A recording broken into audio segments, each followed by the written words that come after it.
Fique agora com a entrevista e o tema: Como o Espiritismo vê a mulher?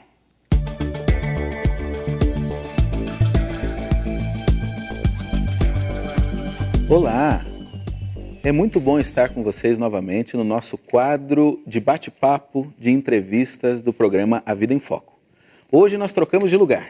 Vocês estão acostumados a ver o Márcio como entrevistador e hoje ele será o nosso entrevistado. Márcio da Cruz, vocês podem conferir no nosso site um pouco do currículo dele, é engenheiro civil por formação e é especialista em análise transacional pela UNAT, União Nacional dos Analistas Transacionais, e dinâmica dos grupos pela SBDG, a Sociedade Brasileira de Dinâmica dos Grupos.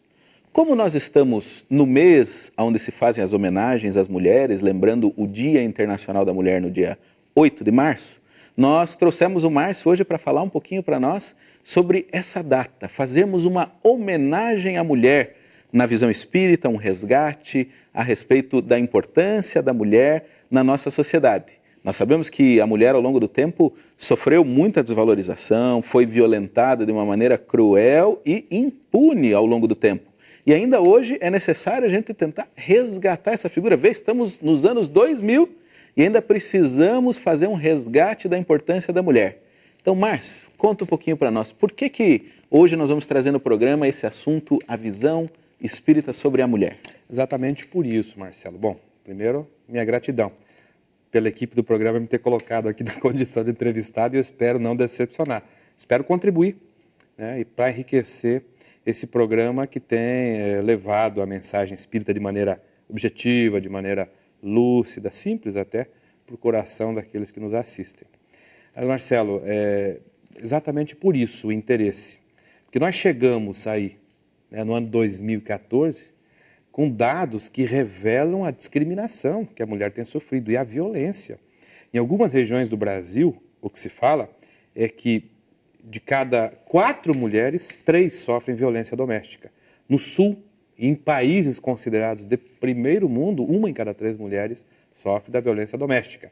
Em empresas privadas, afirmam algumas estatísticas, as mulheres, para o exercício da mesma função, recebem de salário 35% até menos do que os homens. E acredito que nada que diga que elas produzem menos que os homens quando estão na mesma função. Muito pelo contrário, alguns programas de televisão falaram até, acompanhando o dia a dia das mulheres e dos homens, dos casais, elas trabalham por semana aí quase 10 horas a mais do que os homens, porque além da atividade remunerada, elas dão conta das atividades dentro de casa. Então as mulheres têm sido sobrecarregadas. E tem feito uma revolução silenciosa ao longo da história.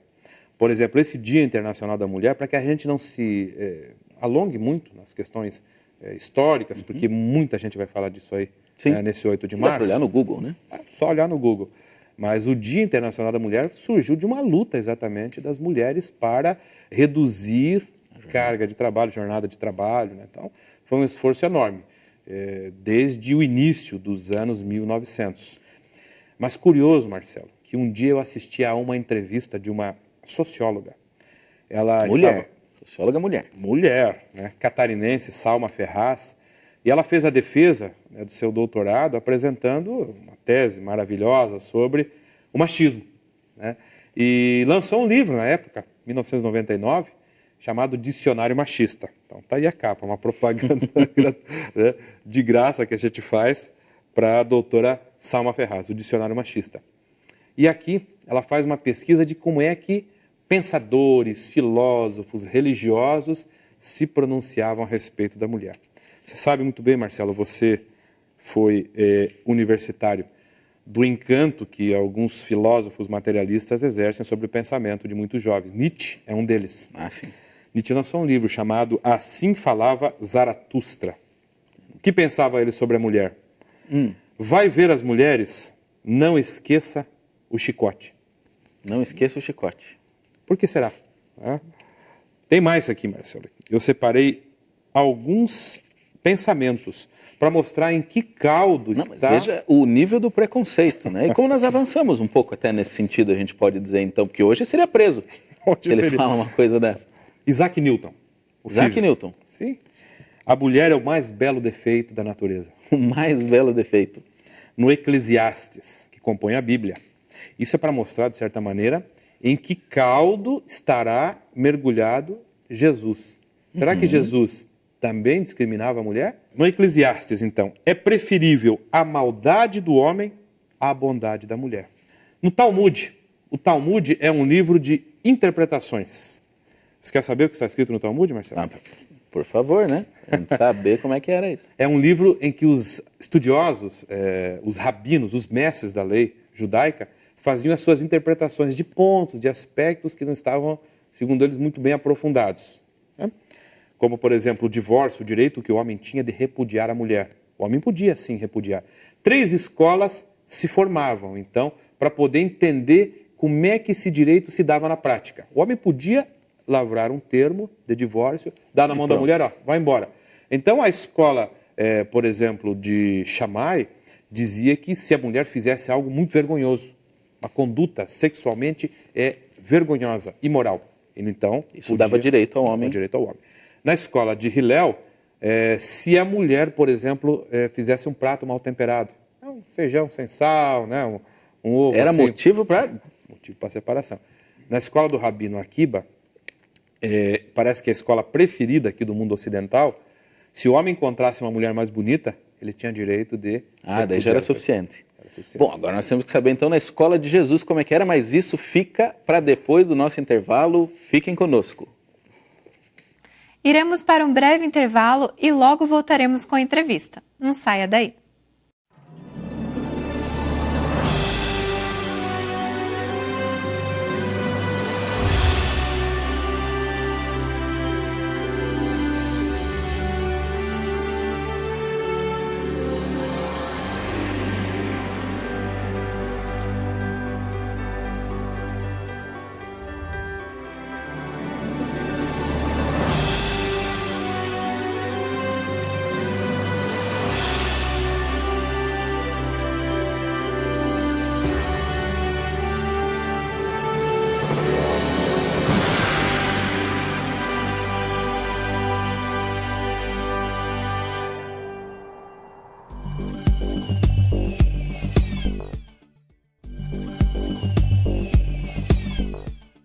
Você está assistindo o programa Vida em Foco. Retornamos agora com a segunda parte da entrevista com o tema: Como o Espiritismo vê a mulher? Estamos de volta então no nosso bloco e o Márcio estava contando para nós uma série de pensamentos que eram pensamentos a respeito da mulher no tempo que Jesus estava ali. Como é que Jesus lidou com isso então? Como é que Jesus lidou com isso? Ele confirmou esses preceitos? De que maneira Jesus vem enfrentar essas questões? Isso é importante. Então foram diversas situações em que Jesus foi pressionado mesmo, tanto por fariseus quanto pelo próprio grupo. Numa delas, né, a respeito do repúdio. O homem tinha o direito de repudiar a sua mulher. Então foram procurar Jesus, descreve o evangelista Mateus, para perguntar, né, se o homem podia se livrar da mulher em qualquer tempo. E Jesus dá uma resposta surpreendente. Muitos estudiosos talvez não se liguem no detalhe.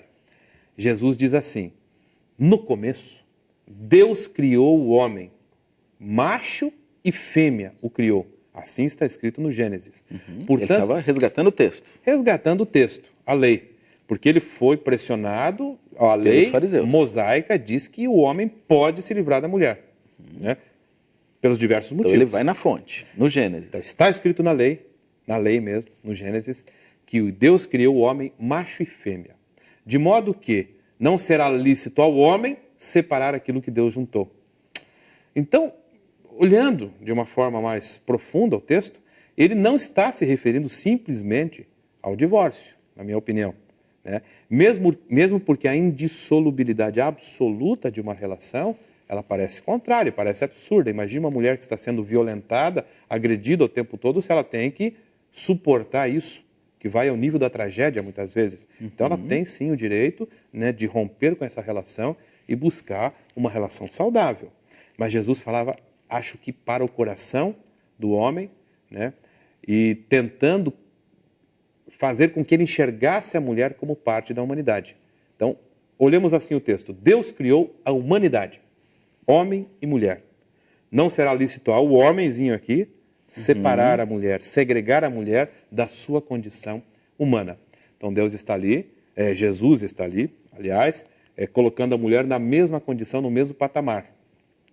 Nós vamos encontrar Jesus, por exemplo, dialogando com uma mulher na Samaria, onde era proibido a um judeu conversar publicamente com uma mulher. Então, o diálogo dele com a samaritana. Vamos encontrar Jesus conversando com Maria, né, ensinando a lei na Betânia, que ficava a 3,5 km de Jerusalém, onde, segundo o historiador Flávio José, era proibido ensinar a lei à mulher. Nós vamos encontrar Jesus, por exemplo, naquele episódio da praça onde a mulher foi levada, aquela que foi flagrada em adultério, Sim, para uma execução, apedrejada. E Jesus, então, convoca a todos a uma reflexão, né? Onde está, por exemplo, o homem que adulterou? Quem aqui está sem pecado? Que atire a primeira pedra, e ninguém o fez. Jesus, então, restitui a dignidade daquela mulher. Então Jesus não se sujeita àquelas leis que ele veio, ao contrário, ele veio exaltar essa figura feminina. Exaltar. Há um episódio marcante, por exemplo, na história do cristianismo, que está registrado nesse livro Boa Nova, né? Esse livro do espírito Humberto de Campos e da psicografia de Chico Xavier. Maria de Magdala, uma prostituta ao tempo de Jesus, que em dado momento sente o vazio existencial, o desgosto pela vida. Ela é instada, ela é estimulada por uma das suas serviçais a procurar por Jesus. E onde ela vai encontrar Jesus? Na casa de Simão Pedro, um homem rígido, um homem cumpridor da lei, inclusive da lei, né, mosaica, da lei e da cultura do povo hebreu. Quando Jesus dialoga com Maria, quem passa por trás na sala é Simão. E Maria sente toda a frieza do olhar de Simão Pedro. Tempos depois, Simão Pedro vai buscar Jesus para um entendimento a respeito dessa conversa que ele teve com Maria. E Jesus tem um diálogo extraordinário com Simão Pedro naquele momento, né? Registrado esse diálogo pelo espírito Humberto de Campos. Bom, entre outras, né, Simão Pedro está tentando tirar satisfação com ele. Olha, eu acho perigoso conversar com mulher. Daqui a pouco as autoridades vão ficar sabendo e o senhor vai ser punido. É perigoso. Jesus diz assim: não tema por mim, Simão, porque eu venho da parte de Deus. E Simão vai investindo, né? Mas Jesus, as mulheres, elas têm uma tarefa importante no mundo? E Jesus dá uma resposta, Marcelo, extraordinária. Ele diz que a mulher, porque avançou mais na estrada do sentimento, né? Está à frente, então. Está à frente do homem. E nós confiaremos à mulher a tarefa de evangelizar, a missão de regenerar o próprio mundo. Mas Simão vai um pouco... Eu já teria parado por aí, mas Simão prossegue. Insiste. Então, seguinte, as prostitutas também, referindo-se a Maria. Sim, mas Madalena, essa mulher é uma mulher diferente, Jesus. ela também falou, mesmo no coração das mulheres mais desventuradas, inclusive das prostitutas, está o germen capaz de redimir a humanidade inteira, né? Então essa é a posição de Jesus sobre a mulher. Jesus é o libertador da mulher, que coloca a mulher num patamar, inclusive, acima do homem, na esfera do sentimento. E o tempo passa, Marcelo. As opiniões sobre a mulher, a segregação, continuam. Continuam, porque apesar dessa fala de Jesus... E nós chegamos no século XIX com o Espiritismo. E eu sempre fiquei preocupado com isso. Porque o Espiritismo evoca para si a tarefa de resgatar o pensamento original e primitivo de Jesus. Do Cristo. Estamos na Lei de Igualdade, terceira parte do Livro dos Espíritos. Primeira obra da doutrina espírita. A primeira obra fundamental. E Allan Kardec resolve soltar uma pergunta, a de número 821, aos Espíritos. Olha só a pergunta. A pergunta é talvez mais importante do que a resposta. Pergunta ele: as funções para as quais a mulher está destinada pela natureza têm importância tão grande quanto as funções do homem? Será que vale tanto quanto o homem? Isso que ele queria saber. A pergunta já pressupõe que as do que homem... está um pouquinho abaixo, né? Então, será que vale tanto quanto? A resposta dos Espíritos objetiva. Sim, ponto. E maiores. Porque a mulher cabe dar ao próprio homem as primeiras noções de vida. Quando eu li isso aí, eu falei, não, só pode estar errado. Foi algum cochilo, né? E eu fui buscar outras fontes de informação. No livro O Consolador, do Espírito Emmanuel, por exemplo, quando ele está tratando da mediunidade, que é um tema que o Daniel Dallagnol gosta muito de falar no programa, né, e fala com propriedade, há uma pergunta: se existe diferença no desenvolvimento da mediunidade entre homem e mulher. E a resposta de Emmanuel vem pelas beiradas. Vence no labor da mediunidade aquele que detiver maior percentagem de sentimento. Sentimento é coisa de homem, né, Marcelo? Já estava escrito, né? A mulher avançou mais no sentimento. E nesse sentido, diz ele, pelas suas experiências psicológicas, porque foi submetida a muita dor, muita opressão, muita violência, a mulher conseguiu, né, amolecer mais o coração. Então, ela aproveitou esse escárnio todo para se desenvolver, grande e crescer. é o grande ganho do papel, né, feminino, nesse período todo da nossa história. Ela está, portanto, na esfera do sentimento, num nível superior ao homem, para receber com maior precisão e clareza a influência dos espíritos superiores. No Espiritismo, ela encontrou dignificação, com Jesus ela encontrou dignificação e mais do que isso, foi colocada ainda numa esfera, do ponto de vista do sentimento, superior ao próprio homem. Então o espaço sim deve ser dado e os homens devemos assegurar esse espaço e essa proteção para que a mulher faça a sua tarefa.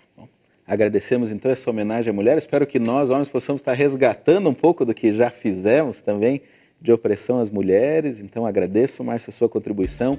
Fique conosco que tem muito mais no nosso programa ainda.